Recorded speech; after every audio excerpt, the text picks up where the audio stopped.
তুমি কে আমি কে তালিমুদের একটাই তালিমুদের একটাই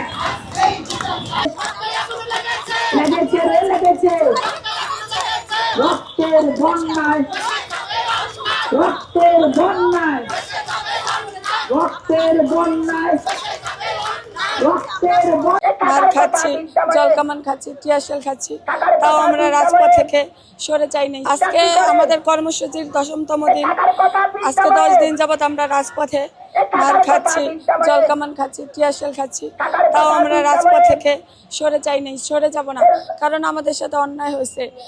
আর এই অন্যায়ের পরিপ্রেক্ষিতে হয়তোবা রাষ্ট্র সরকার আমাদের সান্ত্বনা দিচ্ছে, কারণ 14 তারিখ যে আমাদের একটা মানববন্ধন হয়, তখন থেকে শুধু আমরা সান্ত্বনার বাণী পাচ্ছি, সান্ত্বনার কোনো প্রতিফলন পাচ্ছি না।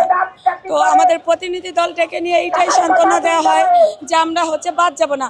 আমরা যদি বাদ না যাই তাহলে আমাদের যোগদানপত্র আমাদের হাতে দিয়ে দেখ, আমরা রাস্তায় পড়ে থাকতে চাচ্ছি না। আগামীকাল আমাদের মহাসমাবেশ আছে। মহাসমাবেশের জন্য আমাদের 6531 জন সুপারিশপ্রাপ্ত শিক্ষক এবং আমাদের ফ্যামিলির লোকজন অলরেডি দলে দলে যোগদান করার জন্য ঢাকা শাহবাগে জাদুঘরের সামনে অবস্থান করবে। যদি সরকার, আমরা 5টা আলটিমেটাম দিয়েছিলাম সরকারকে, তার মধ্যে একটা পূর্ণ হয়েছে। গত পরশুদিন আমাদের উপর বর্বরতার পরিপ্রেক্ষিতে যে কয়েকজন প্রতিনিধি সুপারিশপ্রাপ্ত শিক্ষককে ধরে নিয়ে গিয়েছিল তাদের ছেড়ে দেওয়া হচ্ছে। আমাদের 4টা আলটিমেটাম বাকি আছে।